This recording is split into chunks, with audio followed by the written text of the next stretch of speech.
Hello everyone and welcome to another top 5 records video and the first one of 2025, and we are gonna kick 2025 off with the review of a new album and something that I've been really curious for, because today we got the release of the new Ringo Starr album. And why is that interesting? Besides the point, of course, that it is Ringo Starr, a Beatle coming with a solo album. Well, it is because Ringo Starr announced last year that he'd be doing a country album. Now, I'm a big country fan, so I couldn't wait to put this on. So, also the combination of Ringo Starr doing country, we have heard him sing country on a Beatles record actually.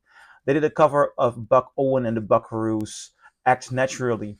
And there is something about this cool vibe, this cool Ringo Starr vibe that really worked well on that song. I really enjoy that song. So, thus his new country album, Look Up, live up to that expectations.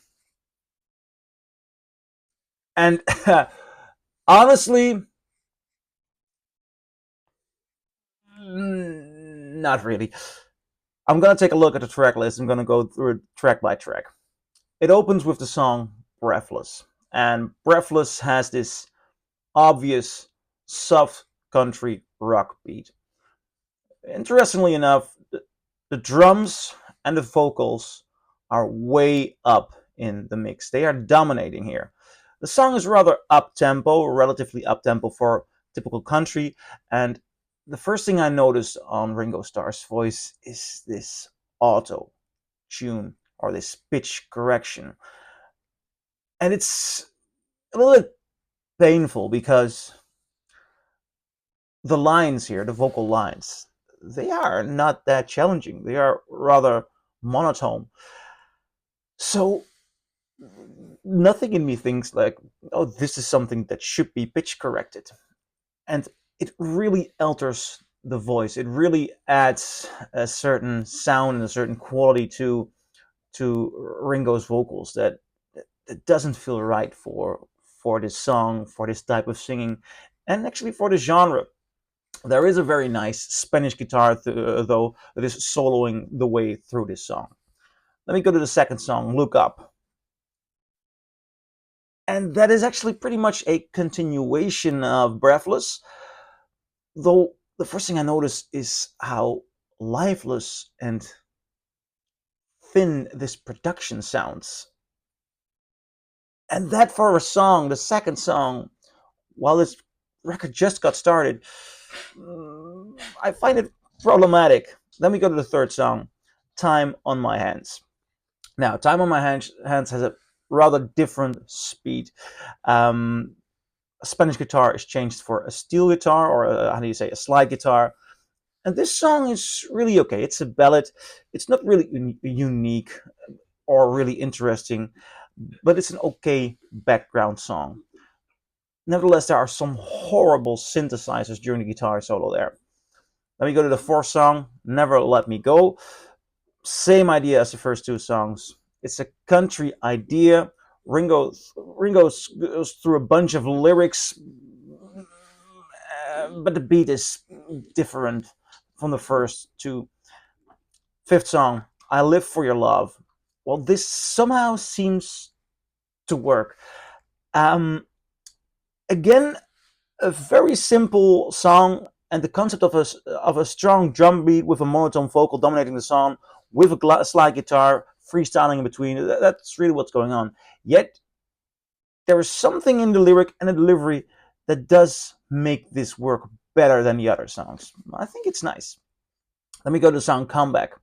And Comeback starts as an old-time country gunslinger's ballad, with a rhythm that reminds me of riding a horse. You know, it's very nice to have this change in tone from a more beat-driven selection of songs.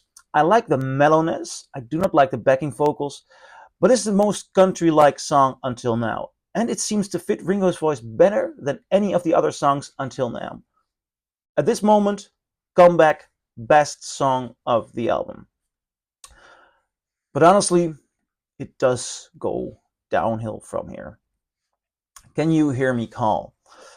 This song really suffers from the lifeless plastic production of this album. Vocal and drums are mixed way up high, and the rest, I mean, pretty lifeless. Then we get to the song Rosetta. um, it starts off as if we're going to listen to an alternative take of Don't Pass Me By, but we're not that lucky. It just gets into the quicksand of the lifeless, boring production. You Want Some? Same concept. Monotone, sterile, and lifeless production.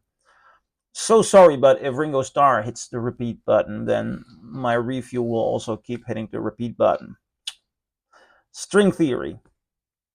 At this moment, it's it's the 10th song on the album. I'm actually bored. Bored listening to it. And then it ends up with Thankful, a song which Ringo Starr did together with Alison Krauss.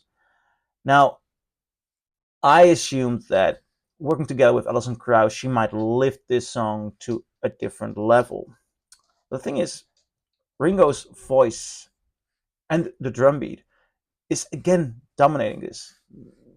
Alison Krauss plays second violin here, and it's not a very loud second violin. It's not really good. Now, working towards my conclusion,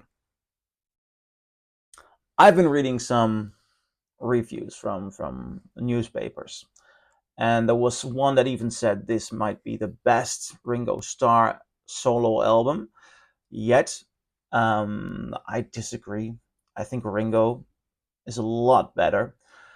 Um, and everybody is walking around and balancing with this idea of yeah, Ringo. I mean, he's a really sympathetic guy. He's a very nice guy, and you can hear this is a record from a very very nice guy. What we've heard the last couple of years from the Beatles, Ringo was the one who tried to keep them together, who was perhaps even more interested in the human kindness and in the human side of them being together than in the music. And this man had no pretensions whatsoever, and also that element of not being pretentious, being a down-to-earth, friendly hippie. That's also an air that surrounds the music, and that makes it sympathetic to listen to. I do not hate this album. I think it's hard to hate a Look Up because Ringo is such a lovable, friendly guy. But it's also that pretentiousness or lack of pretension, which is easy to praise him for, also is the problem with his music, or at least with this album.